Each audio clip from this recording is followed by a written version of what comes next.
I was supposed to be alone. But as the ship creaked in the fog, I heard a voice I couldn't place. It wasn't the captain, nor my crew. I turned. Nothing. Just the silence of the open sea. Then, the ship lurched, and everything went black. I woke up on the shores of an island. My head throbbed, and the air tasted of salt and something strange.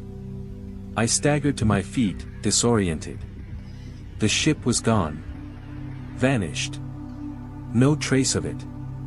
I scanned the horizon. There was nothing, no land in sight except for the island I had washed up on. The trees were tall, twisted in unnatural shapes, their leaves a dull gray. A chill ran down my spine. The island didn't feel right. As I walked deeper into the jungle, I noticed something even stranger. The air seemed to hum, as if the very ground beneath my feet was alive. I heard footsteps behind me. I spun around, my breath caught in my throat. No one. But something was there.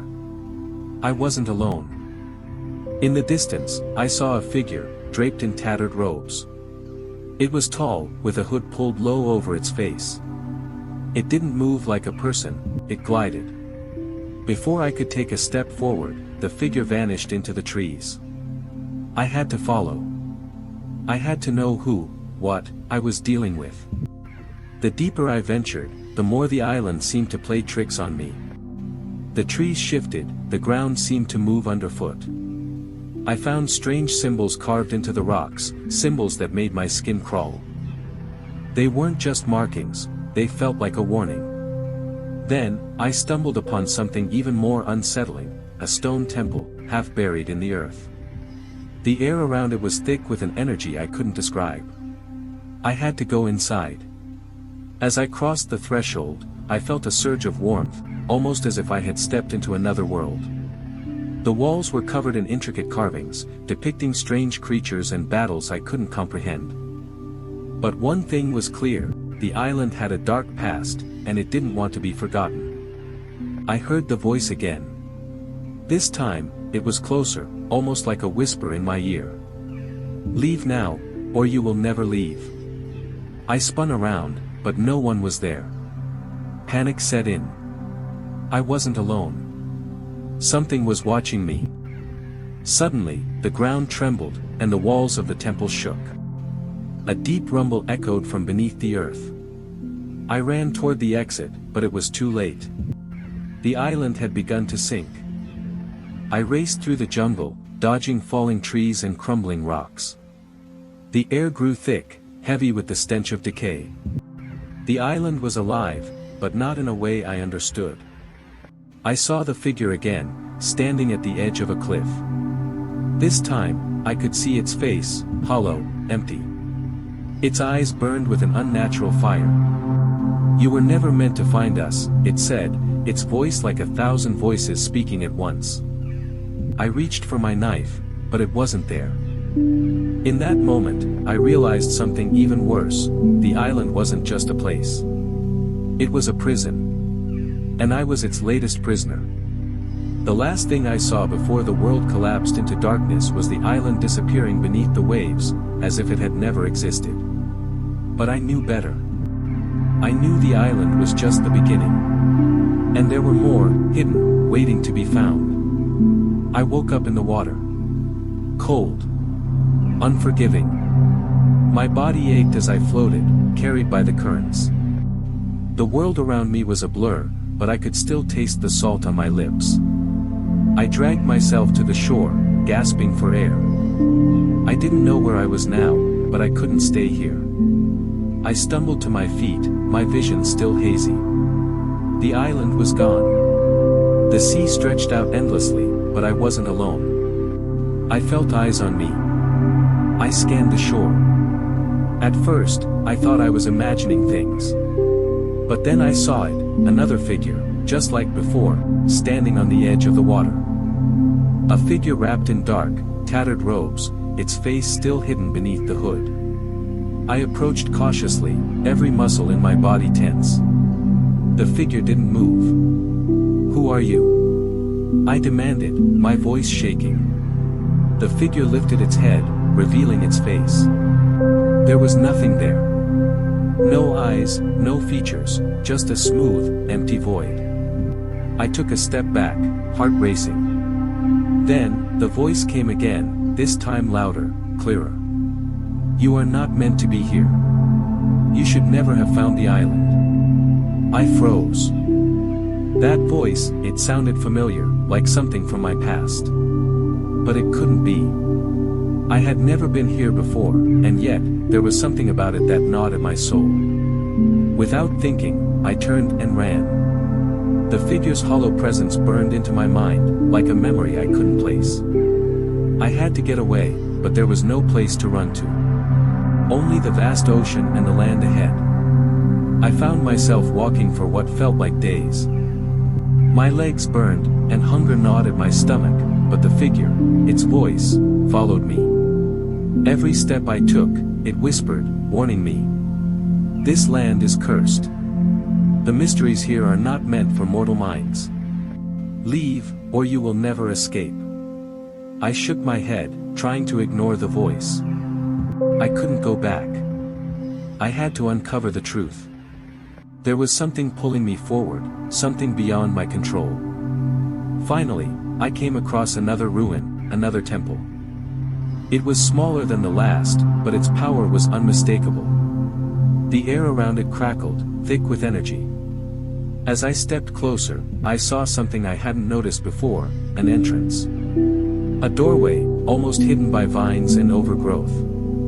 The moment I stepped inside, the door slammed shut behind me, plunging me into darkness. My breath quickened. I wasn't alone. The walls were lined with more carvings, more signs of the strange, ancient people who had built this place.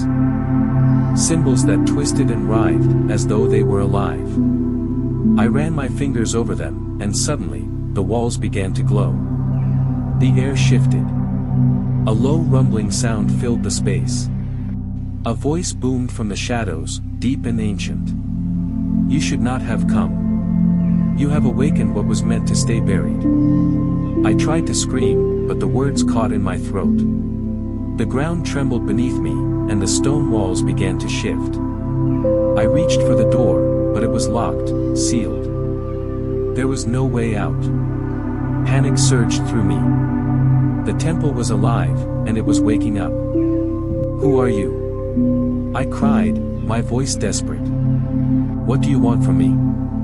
A figure appeared in the shadows, a man, tall and cloaked in the same dark robes. But this one was different. He wasn't empty like the others.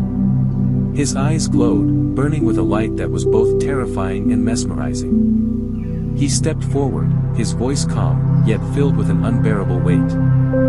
The island chose you, he said, his voice reverberating in the walls. And now, you must face what lies within. The ground shook again, and I felt myself falling deeper into the heart of the island. The revelation. I woke up, not on the ground, but suspended in a vast, black void. There was no sky, no earth beneath me, only the crushing silence and a weight pressing down on my chest. My body felt numb, as if the world itself had forgotten me. A whisper reached my ears, faint at first, but growing louder. It was the voice I had heard before, but now it was clearer. Closer. The figure in the dark robes, the one with the empty face. It wasn't just following me anymore. It was speaking to me from everywhere. You have seen what was hidden, it said, the words reverberating through the void. But there are truths even deeper than the ones you have uncovered. I opened my mouth to speak, but no words came out. A vision flashed before my eyes, the same island, only now it was submerged, drowning beneath the waves. The temple crumbled, the trees twisted and withered, and the voices of the long-lost souls who had once inhabited it cried out for release. But something was wrong. The vision shifted, distorting into a new scene, a scene I couldn't comprehend at first. I was standing in the midst of the same island again, but it was different now.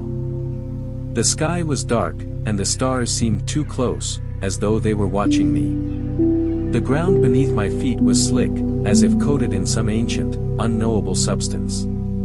A door appeared before me, huge, wrought with symbols, gleaming in the darkness.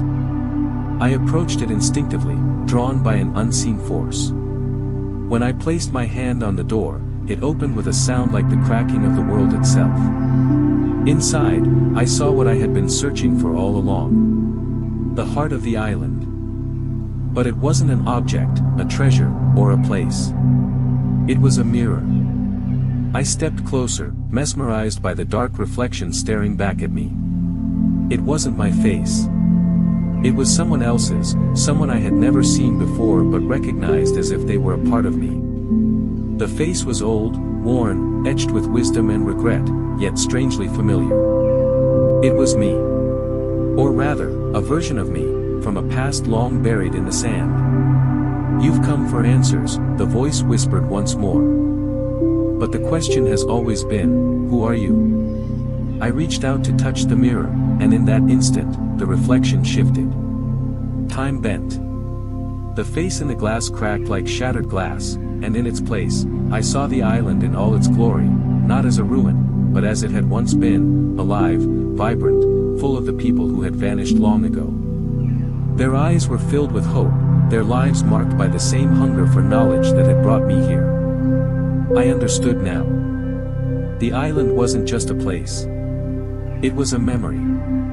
A forgotten history that had once thrived, and now, it had chosen me to bring it back. The truth was clear. The island wasn't lost. It was waiting. Waiting for someone to remember.